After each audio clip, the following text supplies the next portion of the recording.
हम लोग एक मैथ्स का नया ब्रांच स्टार्ट कर रहे हैं, कोऑर्डिनेट ज्योमेट्री। आप सबको पता है हम आपको कोऑर्डिनेट ज्योमेट्री बीएससी पार्ट 1 के लिए पढ़ाने वाले हैं। इससे पहले आप 11th में, 12th में, 10th में, 9th में, 8th में सब शुरू से पढ़ते आ रहे हैं कोऑर्डिनेट ज्योमेट्री। ये आपके लिए नया चीज़ नहीं है, बस उसी का विस्तृत रूप यहाँ पे हम लोग को पढ़ना है। तो कोऑर्डिनेट ज्योमेट्री में एक्चुअली दो टाइप का कोऑर्डिनेट ज्योमेट्री होता है। पहला 2D होता है और दूसरा 3D होता है। 2D 3D भी आप जानते हैं, ये सारा चीज़ आप पढ़े हुए हैं, ऐसा कुछ नहीं है। कुछ ये सब चीज़ आपको नया नहीं लग रहा होगा, ये सब चीज़ बहुत पुराना है। इसके आप पुराने खिलाड़ी बन गए हैं। इसमें अब इसका विस्तृत रूप हम लोग को पढ़ना है। इसमें टफ क्वेश्चंस जो है उसको बनाने हैं। तो इसमें हम लोग क्या कर रहे हैं कि पहले 2D को स्टार्ट कर रहे हैं। 2D और 3D है ना पढ़ना हम लोग, 2D और उसके बाद एक 3D पढ़ना। तो पहले हम लोग 2D को पढ़ेंगे, अभी 3D को नहीं पढ़ेंगे। इसके बाद हम लोग 2D जब पढ़ लेंगे या फिर बाद में 3D स्टार्ट कर लेंगे, कोई दिक्कत नहीं है, साथ साथ भी स्टार्ट किया जा सकता है। ऐसा कोई दिक्कत जरूरी नहीं है कि हम लोग ये पढ़ लेंगे तभी ये पढ़ेंगे, दोनों को साथ साथ भी पढ़ा जा सकता है। ऐसा नहीं होता कि पहले हम लोग 3D पढ़ ले बाद में 2D पढ़े, कोई रिलेशन नहीं है कि ऐसा कोई पाबंदी नहीं है। लेकिन हम लोग पहले 2D पढ़ते हैं, उसके बाद 3D पढ़ेंगे। और आपको 2D में ले लेना है लालजी प्रसाद का बुक। और आपको पता है कि ये बुक इस पर जो लिखा हुआ है देख लीजिए किस किस चीज़ के लिए है। केवल आपको बीएससी पार्ट 1 के लिए ये बुक नहीं है। ये बुक आपको देखिए इस पर लिखा हुआ है BA, हम पढ़ देते हैं एक बार। BA BSc general plus subsidiary plus honours including vocational course, समझते हैं ना, अब हम समझाएंगे नहीं। और उसके बाद BCA BBA ETC बहुत सारे एग्जाम्स के लिए है बुक। और इस बुक को पूरा हम फॉलो करने वाले हैं। तो अगर इसमें से आप किसी भी एग्जाम में बैठ रहे हैं तो आपको हम ये पूरा बुक कवर कराने वाले, तो आपके लिए ये वीडियो होने वाला है और आपको इससे फ़ायदा होगा। इस पूरे बुक में जो भी है उसको हम पूरा आपको बताएंगे, पूरा कंसेप्ट बताएंगे। हर एक क्वेश्चन सोल्व नहीं करेंगे, बस क्वेश्चन का कंसेप्ट बता देंगे, इतना बता देंगे ताकि आप से खुद से क्वेश्चन सोल्व हो जाए। इतना का जिम्मेवारी हम लेते हैं। आप ये मत कहिए कि हम हर क्वेश्चन सोल्व कर दें। एक्सरसाइज का 20% 30% क्वेश्चन सोल्व करेंगे मेन देख करके कि वो क्वेश्चन सोल्व करने के बाद आपसे बाकी सारा क्वेश्चन बन जाए। इस टाइप से हम आपको इसमें पढ़ाने वाले हैं। तो 2D और 3D में हम लोग 2D को स्टार्ट कर रहे हैं। अब 2D में क्या क्या आता है 2D पर हम लोग चर्चा करेंगे कि 2D में क्या क्या पढ़ना होता है और हम लोग के इस सिलेबस में क्या क्या पढ़ना है डिग्री लेवल में, और हम लोग पहले भी क्या क्या पढ़े हैं, क्या हम लोग रिवीजन करेंगे और आज क्या स्टार्ट करेंगे। इसमें बहुत सारा चैप्टर है, तो इस पर अब हम लोग डिस्कस करते हैं।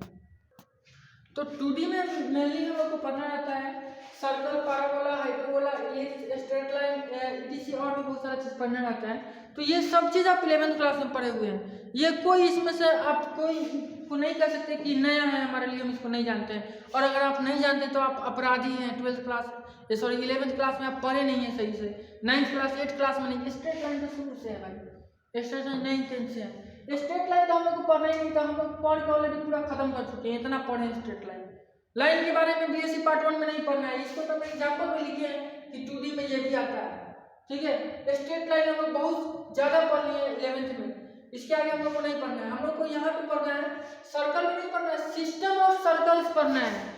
एक सर्कल हम लोग पढ़े हैं अभी तक, अब एक से ज़्यादा सर्कल के बारे में पढ़ेंगे कि जब 2 सर्कल होगा तो 2 सर्कल के बीच का एंगल कितना होगा, कहाँ कहाँ कटेगा। अगर 2 सर्कल कट रहा है तो दोनों के कटान बिंदु से कोई तीसरा सर्कल बना रहा है तो उसका इक्वेशन क्या होगा। इस टाइप के क्वेश्चन हम लोग पढ़ेंगे। और उसके बाद ये सारा भी पढ़ना है, हाइपरबोला, पैराबोला, ये सबका मतलब विस्तृत रूप पढ़ना है।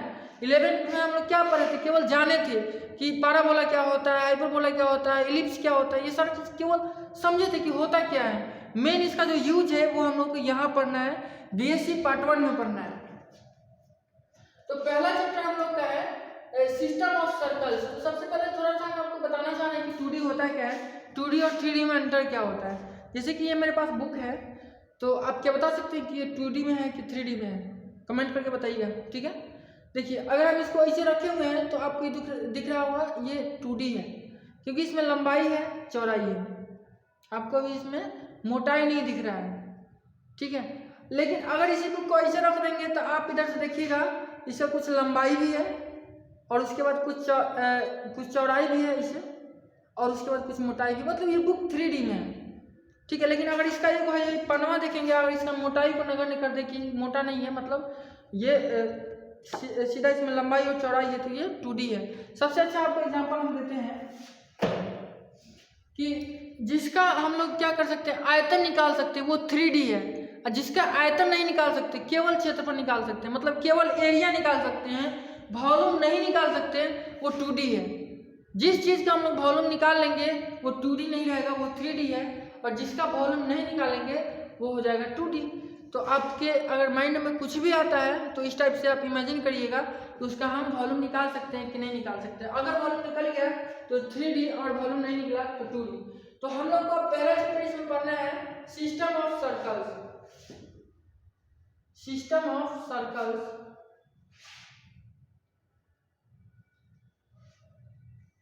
सिस्टम ऑफ सर्कल्स कहने का मतलब होगा कि एक से ज्यादा सर्कल, तभी ना सिस्टम बोलेंगे। एक सर्कल को थोड़ी बोलेंगे सिस्टम। सिस्टम का मतलब होता है एक से ज्यादा। देखिए आपको दिखा ही देते हैं बुक में, देखिए इस टाइप से आपके बुक में, आप बुक जब खरीदिएगा, खरीदिए कि नहीं हमको तो डाउटे है, ठीक है आपका मर्जी। देखिए सबसे पहला चैप्टर यहाँ पे दिया हुआ है सिस्टम ऑफ सर्कल्स। अब सिस्टम ऑफ सर्कल्स में हम क्या क्या पढ़ना है, क्या क्या समझना है, और आज की क्लास में क्या क्या पढ़ेंगे, ये सारा चीज़ हम लोग समझते हैं। एक्चुअली जो हम लोग का चैप्टर है सिस्टम ऑफ सर्कल्स, पहला चैप्टर इस बुक का 2D का, इसमें 3 एक्सरसाइज है, एक्सरसाइज 1A, 1B, 1C। तो सबसे पहले हम लोग तो एक्सरसाइज 1A पढ़ेंगे। तो 1A में हम लोग को पढ़ना है एंगल बिटवीन सर्कल्स। अगर एक से ज़्यादा सर्कल है तो उनके बीच क्या एंगल बन रहा है, ये चीज़ पढ़ना है। उसके बाद हम लोग को पढ़ना है ऑर्थोगोनल सर्कल्स क्या होता है। जैसे मैट्रिक्स में आप पढ़े होइएगा कि ऑर्थोगोनल मैट्रिक्स होता है, उसी तरीके से सर्कल में होता है ऑर्थोगोनल सर्कल्स। तो ऑर्थोगोनल सर्कल्स क्या होता है ये समझेंगे। उसके बाद रेडिकल एक्सिस क्या होता है ये समझेंगे। प्रॉब्लम इस पर देखेंगे जितना है, ये सारे पे क्वेश्चंस वगैरह बहुत सारे अलग अलग टाइप से दिया हुआ है, तो वो सारा चीज़ समझेंगे और क्वेश्चंस को करेंगे।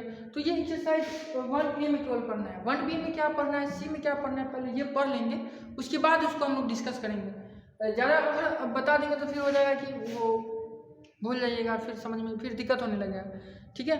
तो जितना बता रहे हैं उतना ही समझिए।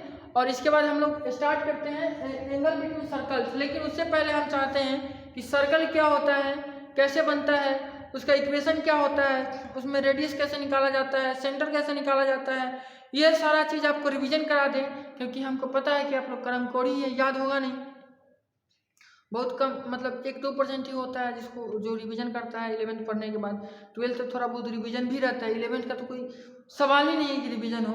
तो सबसे पहले हम सर्कल के बारे में आपको बताते हैं, समझाते हैं, उसका इक्वेशन वगैरह ये सारा चीज़ बताते हैं, और देखते हैं टाइम अगर बचता है आज की क्लास के लिए तो हम एंगल बिटवीन सर्कल्स बताएंगे, नहीं तो नेक्स्ट क्लास में बताएंगे। और उसके बाद हम लोग कंटिन्यूअस सारे टॉपिक पढ़ेंगे, क्वेश्चंस बनाएंगे और क्लास को एकदम कंटिन्यू करेंगे। तो सबसे पहले हम लोग समझते हैं कि सर्कल होता क्या है। सर्कल कहते किसको है, बहुत लोगों को कंफ्यूजन आता है कि गेंद सर्कल है, कोई कहता है गेंद सर्कल है। अरे भाई जब गेंद सर्कल है तो गोला क्या है। जो आप लोग पढ़ते हैं 3D में कि गोला, जिसको इंग्लिश में स्फीयर बोलते हैं, वो अलग चीज़ है, वो 2D में नहीं आता, वो तो 3D हो गया। आपको एक एग्जांपल दे रहे हैं हम 2D और 3D को समझने के लिए। अब रोटी देखे ना, रोटी क्या है, रोटी है 2D, और रोटी गोला जो गेंद होता है वो है 3D। तो सर्कल क्या है, तो सर्कल रोटी से ही समझ सकते हैं। रोटी जो है वो सर्कल है और गेंद जो है वो गोला है, स्फीयर है। तो गेंद और रोटी में तो अंतर आपको पता ही होगा, लेकिन जो हम लोग रोटी बनाते हैं वो सर्कल नहीं है, वो तो कभी इलिप्स हो जाता है, कभी पैराबोला हो जाता है, कभी हाइपरबोला हो जाता है, कभी कुछ हो जाता है तो कभी कुछ हो जाता है। लेकिन मम्मी जो रोटी बनाती है वो क्या होता है, एकदम सर्कल होता है। और जब वो रोटी फूल जाता है, जब उसमें आयतन आ जाता है, तो वो क्या हो जाता है, जब उसमें वॉल्यूम आ जाता है, वो फूल जाता है, रोटी थोड़ा देर के लिए फूलता है, फिर बाद में पचक जाता है। तो जब वो फूलता है तो वो 3D हो जाता है और वो गोला हो जाता है। गोला तो एक्चुअली गोला टाइप का होता नहीं है, लेकिन कह सकते हैं कि 3D हो जाता है। लेकिन जब वो फूला नहीं रहता है, मान लीजिए कि बनाया नहीं है, सीधा बेल रहे हैं, तो जब मम्मी रोटी रखने वाली रहती है तवा पे, तो वो रहता है 2D, और वो एकदम सर्कल रहता है। सर्कल का एकदम सही एग्जाम्पल वही है, एकदम वही सर्कल है। और जो हम लोग का गेंद होता है, फुटबॉल होता है, वो होता है गोला। दोनों में अंतर समझ के रखना है, कहाँ मतलब सर्कल है, कहाँ गोला है। लेकिन याद रखिएगा जो हम लोग रोटी बनाते हैं वो कभी भी सर्कल नहीं हो सकता, हो ही नहीं सकता, पॉसिबल ही नहीं है। वो तो कभी हाइपरबोला, कभी इलिप्स, कभी कुछ तो कभी कुछ हो जाता है, कभी भी सीधा नहीं बनता है, ज़्यादातर तो इलिप्स होता है। तो आगे जब हम आपको हाइपरबोला, इलिप्स, यहाँ तो लिखा नहीं है, सब समझाएंगे तो बताएंगे कि सही में हम लोग का रोटी जो होता है वो इलिप्स की तरह होता है, कभी हाइपरबोला की तरह हो जाता है, कभी पाराबोला की तरह हो जाता है, बहुत टाइप का हो जाता है, लेकिन सर्कल कभी नहीं बनता है। और मम्मी जो भी रोटी बनाती है वो एकदम सर्कल बनता है, सबकी मम्मी उसी टाइप से बनाती है। लेकिन जो लड़की लोग बनाता है ना वो इलिप्से होता है, ना पड़े वाला होता है, ना सर्कले होता है, वो क्या हो जाएगा वो समझ में नहीं आता है। ठीक है, तो सर्कल के एग्जाम्पल आप समझ गए कि सर्कल एक्चुअल में होता क्या है, उसका फिगर आपके माइंड में आ रहा होगा। लेकिन मैथ्स में जो होता है, मैथ्स में क्या होता है, सर्कल इस टाइप से हम लोग इसको बनाते हैं बोला, ये एग्जैक्ट तो हम बना नहीं पा रहे हैं, लेकिन ये अलग अलग बिंदु से मिलकर बना है और इसका एक सेंटर होता है। और कंडीशन ये होता है कि सेंटर से ये जितना भी बिंदु है यहाँ, जितना भी यहाँ से लाइन खींचे यहाँ तक, ये सब आपस में इक्वल होता है, जैसे कि सबका डिस्टेंस इक्वल होता है। ये जितने भी हम लाइन यहाँ से खींच दे सेंटर से, एक ही पॉइंट होता है सेंटर, और यहाँ से जितने भी लाइन हम खींच दे इसके एरिया में, मतलब यहाँ इस लाइन पे, ये जो लाइन बोला है इस पे, ये सब बराबर होता है। अगर ये आर है तो ये भी आर, ये भी आर, ये भी आर, ये भी आर, ये भी आर और ये भी आर। अगर इसका डिस्टेंस 5 है तो सबका 5 ही होगा। ठीक है, तो यही कंडीशन होता है, इसी को हम लोग बोलते हैं सर्कल का। जो डंडा खींचा इसको नहीं, जो गोल लाइन है इसको। एक्चुअली 2D जो भी बना हुआ है ना, 2D जैसे 2D में क्या बनता है, सर्कल बनता है, हाइपरबोला, इलिप्स, पाराबोला, ये सब लाइन से ही बनता है। स्ट्रेट लाइन भी 2D है, ये सर्कल भी 2D है, हाइपरबोला भी 2D है, पाराबोला भी 2D है, और सब लाइन से ही बना है। देख रहे हैं, एक लाइन को गोल ऐसे घुमा के मिला दिए तो ये सर्कल बन गया। तो ये वो एक प्रकार का लाइन है ना, है स्ट्रेट लाइन नहीं है। स्ट्रेट मतलब सीधा होता है, ये टेढ़ा लाइन है मतलब गोल है। हाइपरबोला क्या होता है, पाराबोला क्या होता है, वो भी एक लाइन होता है, आगे हम आपको समझाएंगे। तो जो 2D है वो उसमें लाइन का खेल है, और जो 3D है उसमें स्पेस बोल रहे हैं, शेप का खेल है, वो आकृति बनाता है कोई ना कोई। तो वो 3D में हम लोग समझेंगे। लेकिन 2D में क्या है, ये लाइन का सब कमाल है, टेढ़ा मेढ़ा लाइन है, उसी से कुछ बना है जिसको हम लोग स्टडी करते हैं। तो उसी टाइप से एक सर्कल है। सर्कल में क्या होता है, एक रेडियस होता है, ये जो डिस्टेंस यहाँ से यहाँ तक का होता है, और ये जितने भी इसमें लाइन खींचे सब इसके बराबर होता है, इसी को बोलते हैं रेडियस। हिंदी मीडियम वाला इसको त्रिज्या बोलता है, हम भी हिंदी मीडियम वाले हैं, त्रिज्या पहले बोलते थे, अब दोनों मीडियमों में तो कभी रेडियस कभी त्रिज्या बोलते हैं। और ये होता है एक सेंटर, तो ये इसका नाम मान लीजिए P दे दिए, तो एक ही सेंटर होता है। किसी भी सर्कल का कोई एक ही बिंदु से सबका डिस्टेंस बराबर होता है। ऐसा नहीं कि इसे 4-5 बिंदु होगा जहाँ से सबका डिस्टेंस बराबर होगा, तो वो सर्कल होगा ही नहीं। ठीक है, वो जो हम लोग रोटी बनाते हैं वो उसके साथ हो सकता है। ये एकदम फिक्स होता है, एक ही पॉइंट होता है। इस गोला के अंदर, गोला नहीं कर सकते, इस सर्कल के अंदर, इसके अंदर एक ही पॉइंट होता है जहाँ से ये सारे का डिस्टेंस क्या हो, बराबर हो, और उसी को हम लोग बोलते हैं सेंटर, और ये इसको बोलते हैं रेडियस। यही दो चीज़ें इसमें हम लोग को ध्यान रखना रहता है, सेंटर और रेडियस। अब हम लोग आते हैं कि सर्कल का इक्वेशन क्या होता है, कैसे निकलता है, और इक्वेशन पता है तो रेडियस कैसे निकालेंगे, सेंटर कैसे निकालेंगे, सेंटर पता है, रेडियस पता है तो इक्वेशन कैसे निकालेंगे, इस सब चीज़ पर आते हैं। तो सर्कल का 2 टाइप का इक्वेशन हम लोग निकालते हैं, 2 टाइप से निकालते हैं। एक होता है स्टैंडर्ड इक्वेशन और एक होता है जनरल इक्वेशन। मतलब एक स्टैंडर्ड होता है और जनरल होता है सबके लिए। लेकिन उससे पहले हम लोग समझते हैं कि इक्वेशन का जरूरी क्यों होता है, इक्वेशन होता क्या है, क्यों निकालते हैं हम लोग इक्वेशन। अभी आपको हम बताए हैं कि जो सर्कल है अलग अलग पॉइंट्स, अनंत पॉइंट से इसे मिल के बना है, इसमें बहुत सारा पॉइंट है, ये सारा पॉइंट है, ये पॉइंट पॉइंट पॉइंट पॉइंट मिल के एक लाइन बनाया है, लाइन ऐसे करके सर्कल बनाया है। तो कौन कौन सा पॉइंट इस लाइन पे है, किस किस पॉइंट को मिलकर ये सर्कल बनाया है, अगर हमको ये पता करना हो तो कैसे पता चलेगा। इसी चीज को पता करने के लिए हम लोग इक्वेशन निकालते हैं, इक्वेशन बनाते हैं। अब इस इक्वेशन के मदद से हम लोग ये जान पाएंगे कि इस लाइन पे, ये सर्कल पे कौन कौन से पॉइंट स्थित है। जैसे कि ये इक्वेशन है, अगर हमको पता करना है कि 5,6 इस सर्कल के लाइन पे, इस सर्कल पे स्थित है कि नहीं, सर्कल इस बाउंड्री के अंदर नहीं है, ये बाउंड्री के बाहर नहीं। ये जो लाइन है, लाइन ये जो टेढ़ा बना हुआ है, मतलब गोल बना हुआ है, यही है सर्कल। अब इस पे ये पॉइंट स्थित है कि नहीं, अगर हमको चेक करना है तो क्या करेंगे, ये वाला वैल्यू इसमें रखेंगे, यानी x की जगह पर 5 रखेंगे और y की जगह पर 6 रखेंगे। और अगर ये इक्वेशन सेटिस्फाई हो गया तो हम लोग कहेंगे कि ये जो पॉइंट है वो सर्कल पे स्थित है, और अगर ये सेटिस्फाई नहीं हुआ तो ये पॉइंट सर्कल पे स्थित नहीं है। तो इक्वेशन का यही फायदा होता है। बात ये भी है कि इस इक्वेशन को बनाया कैसे जाता है, तो ये हम आपको नहीं बताने वाले हैं। बहुत आसान चीज़ है लेकिन नहीं बताएंगे, इसलिए क्योंकि ये सारा चीज़ हम लोग को 11th-12th में पढ़ना है। अब यहाँ इसी चीज़ को डिटेल करने लगे, कैसे बनता है, कब बनता है, कहाँ बनता है, इस पर क्वेश्चन कराने लगे तो फिर वो हो जाएगा कि हम 11th यहाँ पर आ रहे हैं। हमको इसको खाली आपको थोड़ा सा रिविजन कराना है, खाली हमको बता देना है कि ये इक्वेशन होता है सर्कल का, ये होता है, ये रेडियस होता है, ये सेंटर होता है, ऐसे निकाला जाता है, हो गया। उसके बाद आगे वाला टॉपिक हमको देखना है, पीछे नहीं जाना है, ठीक है। इसलिए हम इसको ज़्यादा डिटेल में नहीं करते हुए आपको हम थोड़ा सा इक्वेशन का इम्पोर्टेंस इसलिए बता दिए हैं क्योंकि हर जितना भी आप पढ़िएगा हाइपरबोला, पैराबोला, इलिप्स, जितना भी सब में आपको इक्वेशन निकालना पड़ेगा। तो हो सकता है आपके माइंड में क्वेश्चन आए कि हम लोग इक्वेशन क्यों निकालते हैं, आखिर इक्वेशन निकालने का फायदा क्या होता है, तो इसलिए आपको बता दिए। तो अब यहाँ पर ध्यान देने वाली बात यह है कि ये जो स्टैंडर्ड इक्वेशन है x माइनस एच का whole square plus y minus k का होल स्क्वायर बराबर आर स्क्वायर, तो यहाँ इसके लिए ये फिगर के लिए ये इक्वेशन है। इसमें क्या होता है, सेंटर h और अगर k है तो ये इक्वेशन होता है, और यहाँ p x y है, मतलब ये कोई भी पॉइंट हो सकता है जहाँ x y का वैल्यू कुछ भी हो सकता है।